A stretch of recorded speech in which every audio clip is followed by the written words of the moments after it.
በዝሙትና ቤተ መቅደስ ሰውነታችንን በሚያረክሱ በተለያዩ ኃጢአቶች ተይዘን መመለስ ያቃተን ሰዎች ስሟን ጠርተን በተማጸን ጊዜ በቃል ኪዳኗ የምትራዳን በጸሎቷ የዝሙት መንፈስን የምታረቅልን ወንጌል በሚሰበክበት ቦታ ሁሉ ዜና ገድሏ እንደሚነገር ጌታችን ኢየሱስ ክርስቶስ ቃል የገባላት ከሐር የተሰራ ነጭ ልብስን በመልበስ በምንዝር ጌጥ በማጌጥና መዓዛው ልዩ የሆነ ሽቱን በመቀባት ሰዎችን ወደ ዝሙት ትስብ የነበረች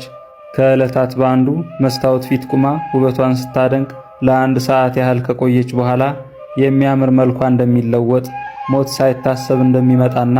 በእውነተኛው ፈራጅ ፊት እንደምትቆም አስባ ነፍሷን ለማዳን ያላትን ገንዘብ ሁሉ አውጥታ ውድ ሽቱን በመግዛት ጌታችን በፈሪሳዊው በስምዖን ቤት ሳለ ስለ ኃጢአቷ እያለቀሰች እግሩን በእንባዋ ያጠበችውና የአልባስጥሮስ ሽቱን የቀባችው የምህረት አባት ጌታችን ኢየሱስ ክርስቶስ ከልብ የሆነ ንስሐዋን ተመልክቶ ይቅር ያላትና ራሳቸው ኃጢአተኛ ሆኖ ሳለ ኃጢአተኛ በመሆኗ የተጸየፏትን ሰዎች ገስጾ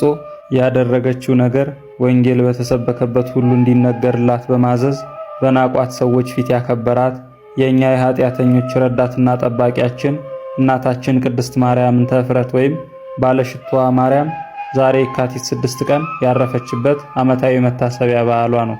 ለእግዚአብሔር ምስጋና ይሁን። እኛንም በቅድስት ማርያም እንተ ዕፍረት ጸሎት ይማረን ይቆየን።